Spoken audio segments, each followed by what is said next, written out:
Hi, this is Jaya. In this video, we shall see the summary of A Passage to India by Walt Whitman.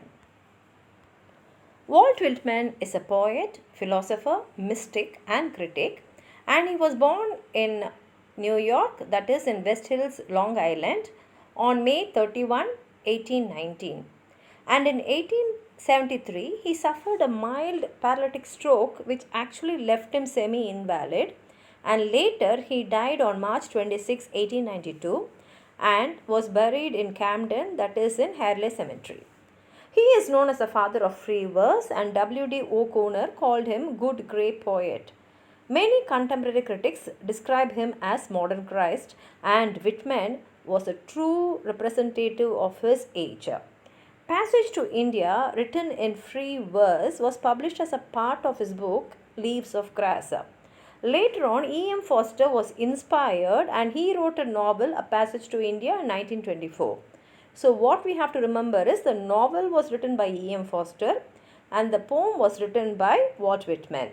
And in Passage to India, Walt Whitman describes an imaginary journey that a speaker takes towards India, and he calls India as a fabled India. And why he wants to take this journey is he feels that when India is a place which will purify your soul, and then you can live the rest of your life with a peace and harmony. And here he begins the poem by describing the new marvels at that time, which he feels was also a part of God's plan to unite human beings. And what he calls as the modern marvels are the Suez Canal, the Great American Railway, and the Transatlantic Cable, which allowed men and women to know each other in spite of being in different continents. And later on, he describes India as a mysterious and fabled place that if one person is going to visit it even once, that will regenerate his soul. And when he returns back to his place, he will live a renewed life for the rest of his time.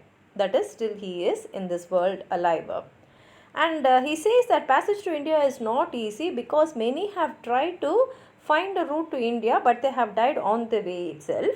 And here the speaker also says that this is the time when he has to mourn for the downfall of men like Columbus, who ended their lives unhappily. And Columbus, we all know that he wanted to find the route of India, but he landed wrongly on America, and thus the new country was discovered.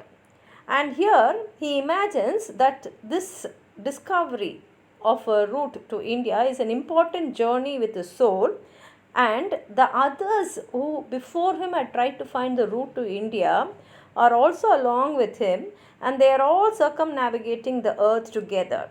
And while the voyage might seem like a terrifying one, he is sure that God will protect them. And here he uses India as a metaphor. And the poem also touches on the power of freedom and of being able to reach out and touch whatever is coming next. And Whitman also speaks about the value of myths and fables and how they are also as important as science because men were running after science at that time. And Passage to India by Walt Whitman is actually in 13 sections, and each section is of different lengths. And this is also written in free verse, and no wonder he is called the father of free verse. And he has used several literary terms, devices like alliteration, imaginary, anaphora, and enjambment. Now we shall see what he says in section 1. He is saying, singing my days. Singing my days is, he says, I am going to celebrate my age, the day, the modern day according to him. And why the celebration is, he is saying, singing the great achievement of the present, because at present we have reached great achievements. Singing the strong light works of engineers, and whose achievement it is the achievement of the engineers. Our modern wonders, he says that the recent achievement of the engineers, the antique ponderous seven outweed. So here the antique ponderous seven are the seven wonders of the world, and he says that these modern wonders have outweed the seven wonders of the world. And what are those wonders is, the modern wonders are, in the old world is Egypt, the east, the Suez Canal. So the first one is the Suez Canal. The new is America by its mighty railroad span. So it is about the American railroads. The seas is here the Atlantic Sea, and he talks about the transatlantic cables. The sea is inlaid with eloquent gentle wires. So these gentle wires are the cables which are laid and which are connecting different continents. I sound to commence the cry with thee, O soul. So he says, my soul is jumping. We are all happy. We are all celebrating because now, though the lands are divided by the seas, man with his engineering mind has united all of us. Now he says, the past, the past, the past, the past, the dark, unfathomed retrospect. So he says, there is a past, but that past appears dark, but it has a retrospect. The teeming gulf, the sleepers and the shadows, the past, the infinite greatness of the past.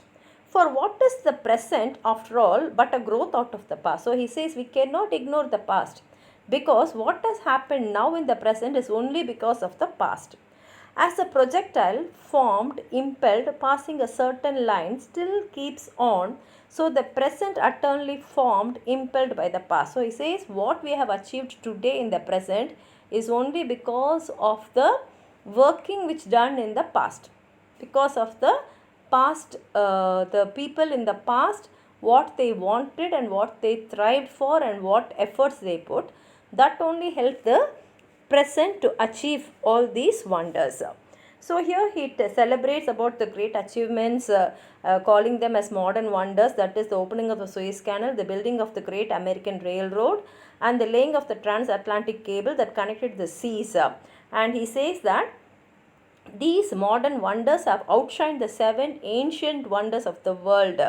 And then he says, if the present is great, the past is greater because the present is impelled by the past. And then in section 2 he says, passage, O soul, to India. So now he says, my soul is traveling towards India. Exercise the myths, Asiatic, the primitive fables. And he says that Asia is a place where there are so many primitive fables.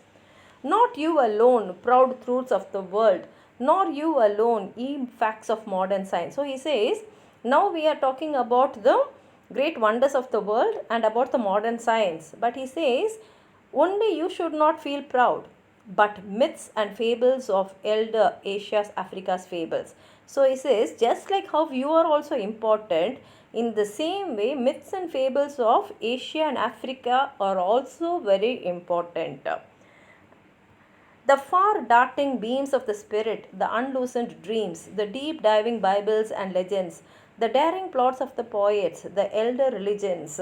O you temples, fairer than lilies poured over by the rising sun. So he says, these fables, these myths are very important because they give light to your spirit. Just like how the Bibles, the legends are also very important. And he says that the poets, they are the ones who have brought all this to mankind, who have spread the good words to the mankind. And he says that Asia and in Africa are the places where religions have born long ago. They are all elder religions. And here you can find temples which are so pure like lilies because they look as though they have come right out of the sun. They are so very pure. O you fables, spurning the unknown, eluding the hold of the known, mounting to heaven. So he says the fables which are there, they are as high as heaven, as great as heaven. You lofty and dazzling towers, pinnacled, red as roses, burnished with gold. Towers of fables, immortal, fashioned from mortal dreams. And he says all the fables which are there, they are all immortal. They are always there. People keep telling them. They have been kept in the past. They've been kept telling this in the past. And even now they are saying, and even in future, these countries, these continents, Asia and Africa, will have these fables and morals alive. You too I welcome and fully the same as the rest. You too with joy I sing. So he says, when I'm celebrating the modern wonders, I will even sing about the greatness of the myths and fables in Africa and Asia. And he says that when you go to Asia and when you're going to listen to these primitive fables, your spirit will be enlightened. And he says that these, along with the modern science, will reach the realm of the spirit. And he agrees that modern miracles of science are also a part of divine plan, that it was God's grace which allowed man to bring all this into today's modern life. And he says that these are the new religion, and these new religion should combine with the scientific achievements so that the spiritual attainments of the past and the present will together, that is the scientific achievements of the present, and in the past we had spiritual attainments. If both are going to combine, that will take human beings to the next greater level. In section 3 he says, passage to India, lo soul, seest thou not God's purpose from the first? So he says, now he's talking about passage to India, and he says God's purpose from the first itself is to purify us, is to make us all one, to see that mankind does not divide themselves because they are living far away in different continents. The earth to be spanned, connected by network. So God wanted us to connect one continent with another continent through some network. The people to become brothers and sisters. God wanted all of us to be like brothers and sisters. The races, neighbors to marry and be given in marriage. The oceans to be crossed, the distance brought near, the lands to be welded together. So he says man have achieved all this as modern wonders. But definitely it must be the plan of God to unite all of us, and that is how it has become possible for man to do this.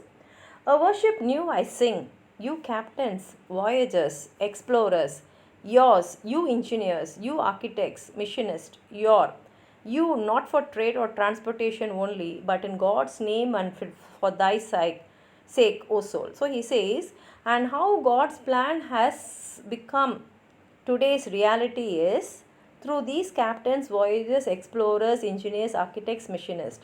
They did that, but they did not do it only for transportation or for trade.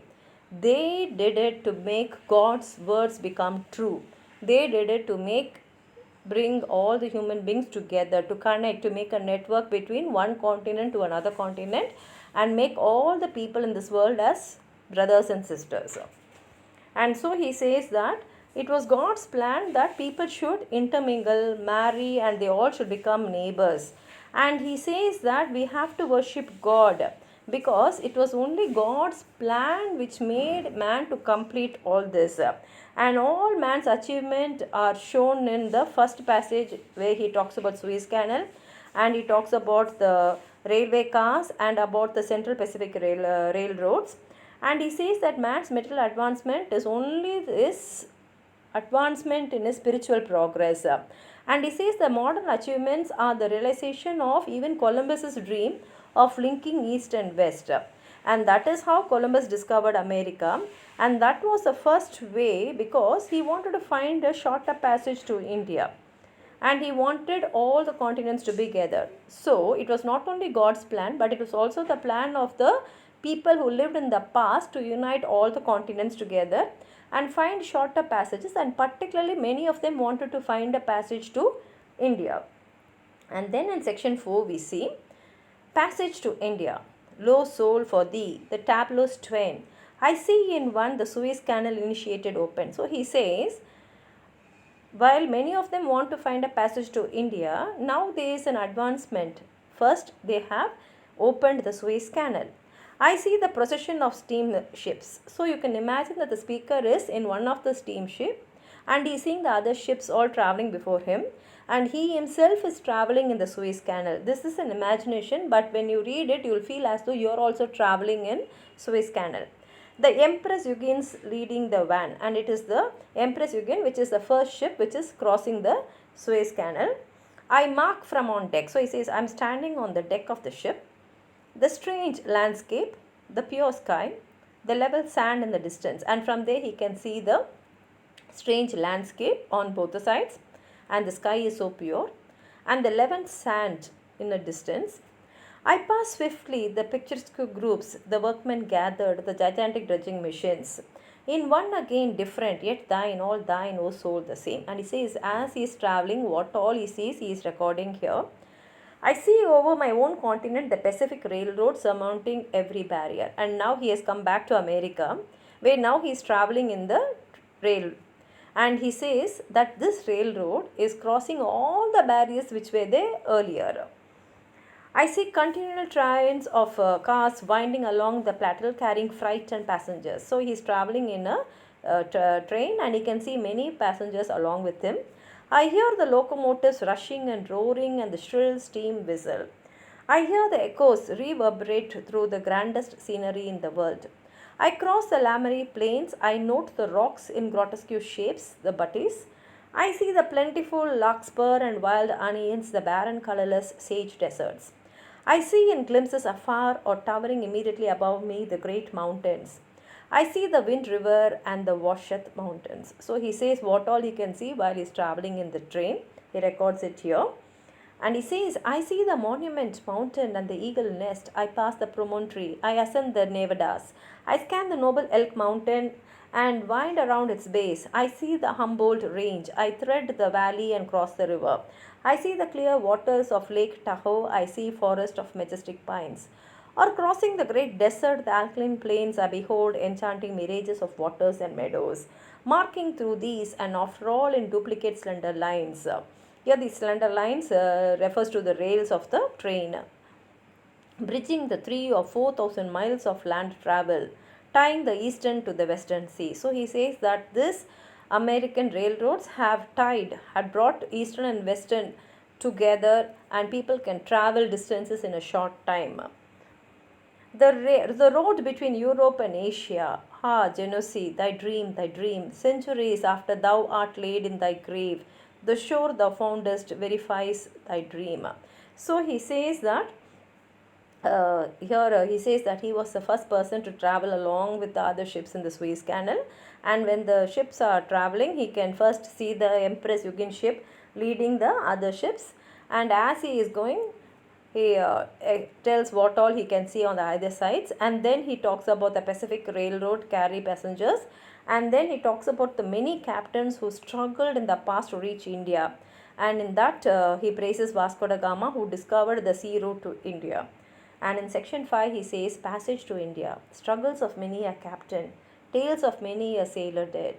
Over my mood, stealing and spreading they come. So he says many people in the past have tried to find a passage to India and they have died in that process. And now he says they are all coming into my mind like clouds and cloudlets in the unreached sky. Along all history, down the slopes, as a revolute running, sinking now and now, again to the surface rising. A ceaseless thought, a varied train, low soul to thee, thy sight they rise. So he says in the past, many people, they have tried to find a passage to India, but they have died. But that idea of finding a passage has not died. New people come in spite of knowing that the people before them have died. Many had come after that trying to find a short route to India. The plans, the voyages, again the expeditions. Again Vasco da Gama sails forth, and again the knowledge gained, the mariner's compass. So he says, what helped Vasco da Gama is another knowledge of mankind, that is the mariner's compass, another engineering victory. And he says, lands found and nations born. And because of this mariner's compass, new lands were found and new nations were born. Thou born America, and even America was born only because of this mariner's compass, which helped the people to travel long distances. For purpose vast, man's long probation filled, thou rounder of the world, at last accomplished. So he says, now because of this engineering marvel, we are able to go to all the places in the world. And he talks about how the earth is a spectacle swimming in space, and it is so beautiful and so powerful. And he says that since the time of Adam and Eve, man has asked the meaning of life, and the earth is now spanned by the efforts of engineers and technicians. And Whitman says that even the poet, they wanted east and west to get united, because in that only lies the realm of the spirit. And that is why he says the poet is a true son of God, because they always talk about the union of man and nature, and they are the ones who respond to the divine call within them. And he says that's the true explorer, and a discoverer of spiritual India is the way to reach God. Then in section 6 he says, O vast rounder, swimming in space, covered all over with visible power and beauty, alternate light and day and the teeming spiritual darkness, Unspeakable high processions of sun and moon and countless stars above. Below, the manifold grass and waters, animals, mountains, trees, with inscrutable purpose, some hidden, prophetic intention. Now, first it seems my thought begins to span thee. So he talks about the marvel of the world. He says how nature is filled with power. Down from the gardens of Asia, descending, radiating, Adam and Eve appear. Then they myriad progeny after them. So he says, from the time world had started, from the time Adam and Eve were there, and later on their progeny came. Wandering, yearning, curious, with restless explorations, with questions baffled, formless, feverish, with never happy hearts, with that sad, insistent refrain, wherefore unsatisfied soul, and whether a mocking life. So everyone has asked the question about what is the meaning of life from the time of Adam and Eve. Who shall soothe these feverish children? Who justify these restless explorations? Who speak the secret of impassive earth? And he says, who is going to give them all these answers? Who bind it to us? What is this separate nature so unnatural? What is this earth to our affections? Unloving earth without a throb to answer us. And he says, why the world has not answered this question so far?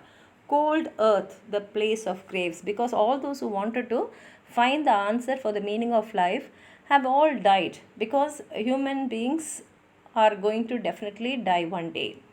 Yet, soul be sure the first intent remains and shall be carried out. But at the same time, the soul is always there, and the search for the meaning of life has always been there with mankind.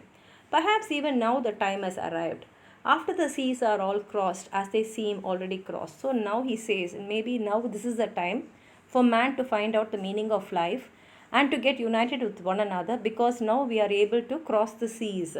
After the great captains and engineers have accomplished their work, after the noble inventors, after the scientist, the chemist, the geologist, ethnologist, finally shall come the poet worthy that name. The true Son of God shall come singing his song. So he says, just like everyone, even poets, they told about God's plan because they wanted man to unite with each other. They wanted to bring East and West together. Then not yet your deeds only, O voyagers, O scientists and inventors, shall be justified. So he says it was not only the voyagers, scientists and inventors who wanted the world to become one. It was even the poets who are known as the true sons of God. All these hearts as of fretted children shall be soothed. All affection shall be fully responded to. The secret shall be told. So he says now people can know the meaning of life. All these separations and gaps shall be taken up and hooked and linked together. The whole earth, this cold, impassive, voiceless earth, shall be completely justified. So now he says, so far the earth did not reply to our questions, but now we will get our answers. Trinitas divine shall be gloriously accomplished and compacted by the Son of God, the poet, because the poet, who is the Son of God, will be able to give the answer to all the questions man have asked so far. He shall indeed pass the straits and conquer the mountains. He shall double the Cape of Good Hope to some purpose. Nature and man shall be disjoined and diffused no more. So he says, the poets are there to make us all to come together, and he will see that we are not going to go away from each other. We will not be diffused anymore. The true Son of God shall absolutely fuse them, because the poets will bring all men together, because now it is easy to go from one continent to another continent.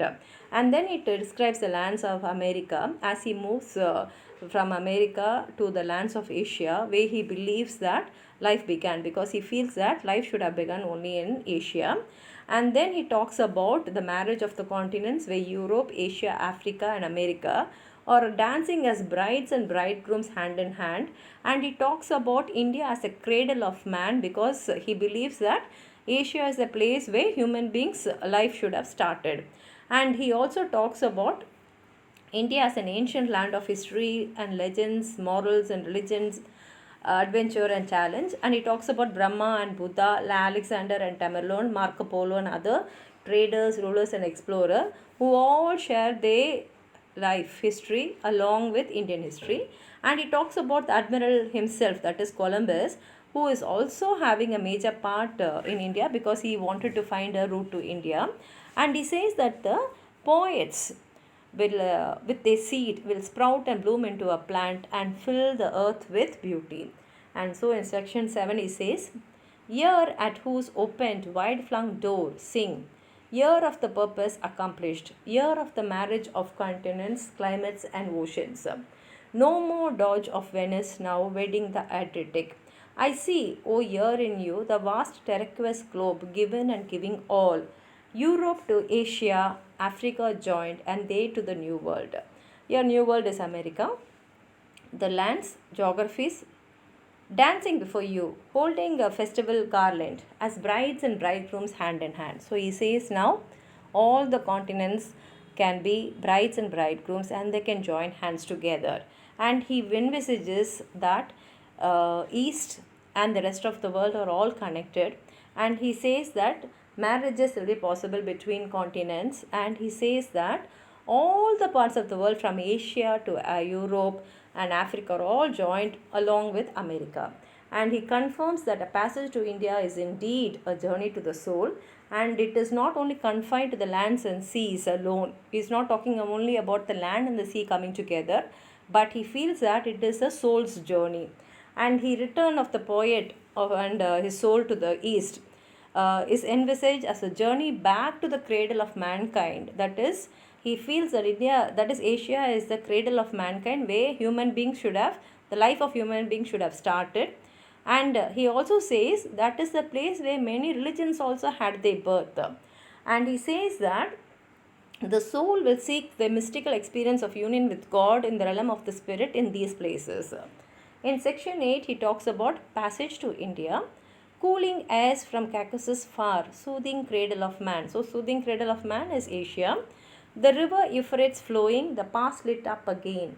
Low soul, the retrospect brought forward.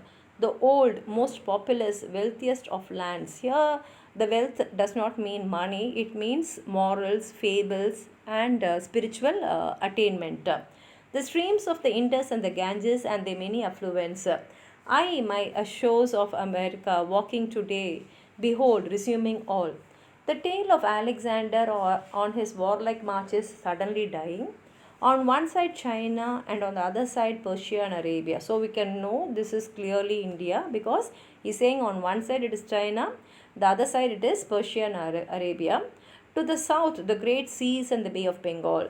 The flowing literatures, tremendous epics, religions, caste, old occult Brahma, interminable, far back, the tender and junior Buddha, central and southern empires and all their belongings, processors, the wars of Tamerlane, the reign of Aurangzeb, the traders, rulers, explorers, Muslims, Venetians, Byzantium, the Arabs, Portuguese, the first travelers, famous yet, Marco Polo, Batotta the Moor, doubts to be solved, the map incognita, blanks to be filled, the foot of man unstayed, the hands never at rest, thyself, O soul, that will not brook a challenge. So we can understand how much of history is there in India and how the people from different parts of the world have their history connected with India.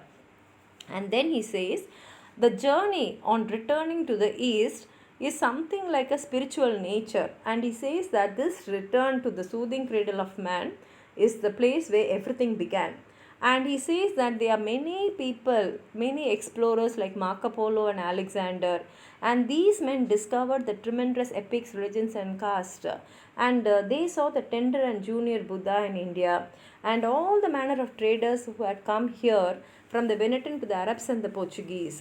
And here he also talks about how the soul perceives the divine reality, because God is conceived as a fountain or reservoir, and this image is actually a basic metaphor of water which is necessary to nourish the greenery of Leaves of Grass, because Passage to India is a part of his book Leaves of Grass, and we know very well that a plant needs water.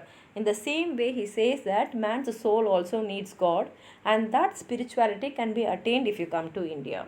And in section 9 he says, the medieval navigators rise before me, the world of 1492, with its awakened enterprise. Something swelling in humanity, now like the sap of the earth is spring, the sunset splendor of chivalry declining, and who art thou, sad shade, gigantic visionary, thyself a visionary, with majestic limbs and pious beaming eyes, spreading around with every look of thine a golden world, enhuing it with gorgeous hues. As the chief historian down to the foothills, footlights walks in some great scene, dominating the rest, I see the admiral himself. Here, the admiral is Alexander. History's type of courage, action, faith. Behold him sail from Palos, leading his little fleet.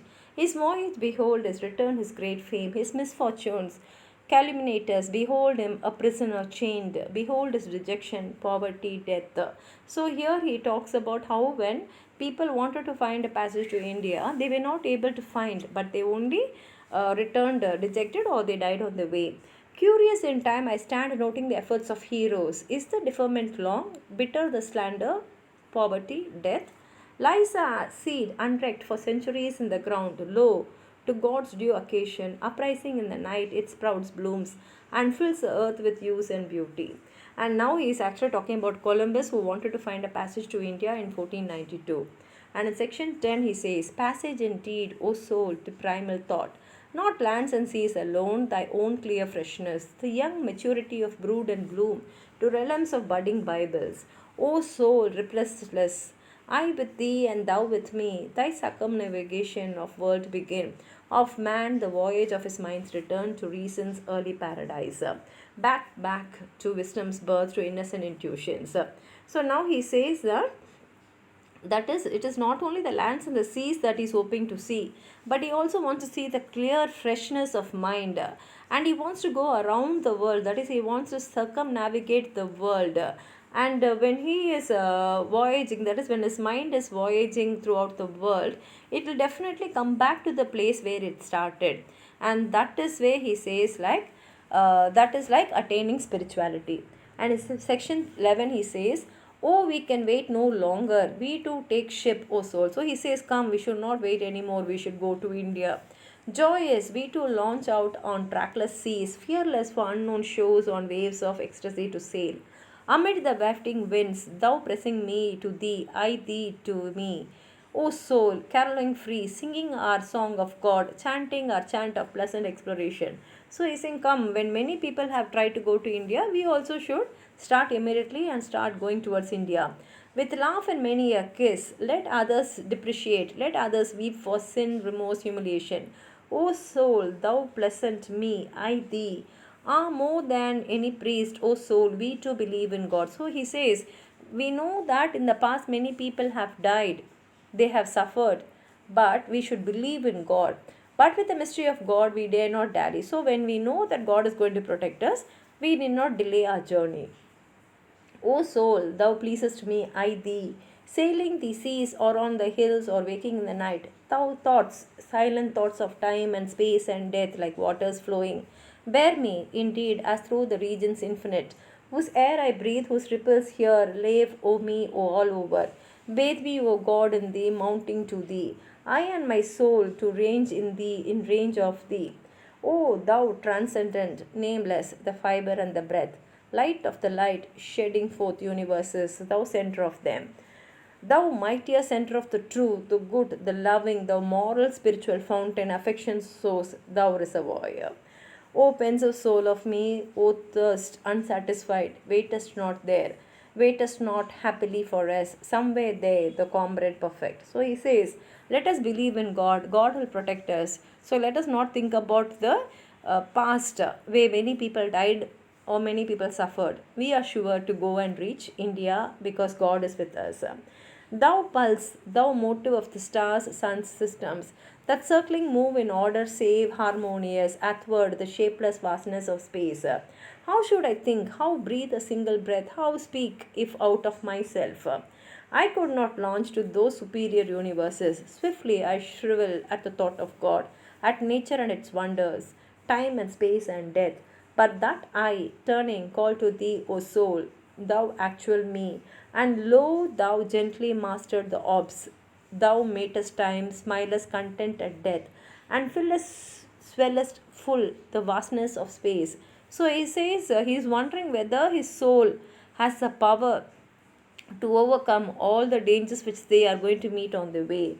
Greater than stars or suns, bounding, O soul, thou journeyest forth. What love than thine and ours could wider amplify? What aspirations, wishes outweigh thine and ours, O soul? What dreams of the ideal, what plans of purity, perfection, strength? What cheerful willingness for others' sake to give up all, for others' sake to suffer all? Reckoning ahead, O soul, when thou the time achieved, the seas all crossed, weathered the capes, the voyage is done. So he says, when many people have started crossing the continents, we need not worry about going to India. Surrounded, copest, frontest God, yieldest, the aim attained, and filled with friendship, love complete, the elder brother found.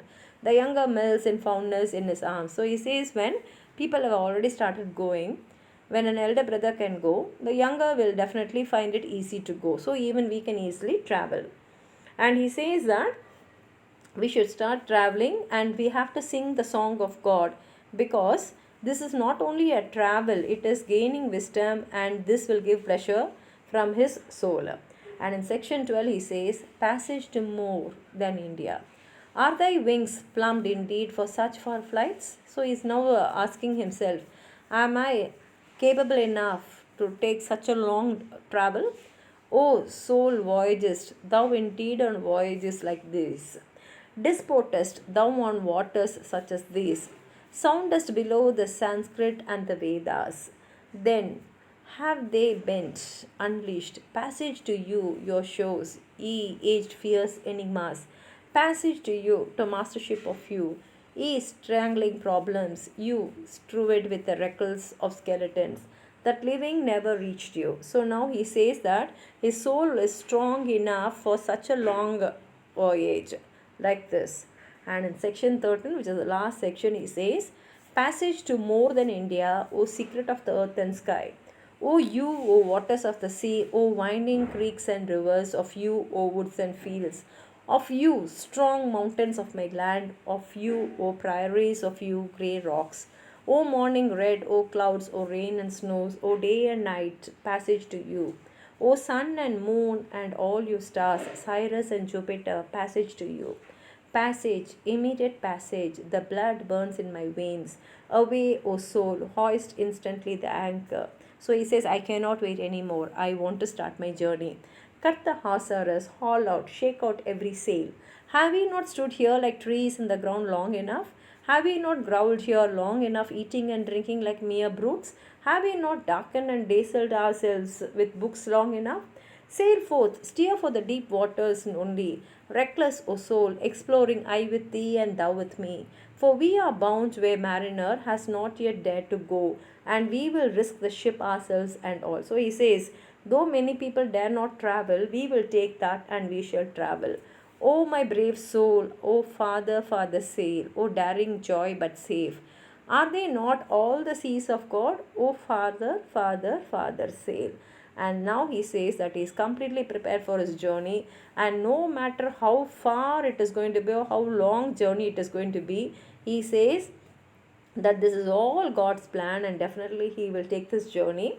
And here he says that the final evolution of the symbol of India, which is not only a geographical entity, and it is actually, according to him, it is a timeless craving of man, because for long time in the past men wanted to go to India, and that he says is because for the realization of God's plan. Man knows that God wanted all of us to be together, and he also says that each and every being should definitely go to India to purify his soul, and that is how he ends the poem. I'm sure you would have liked this video.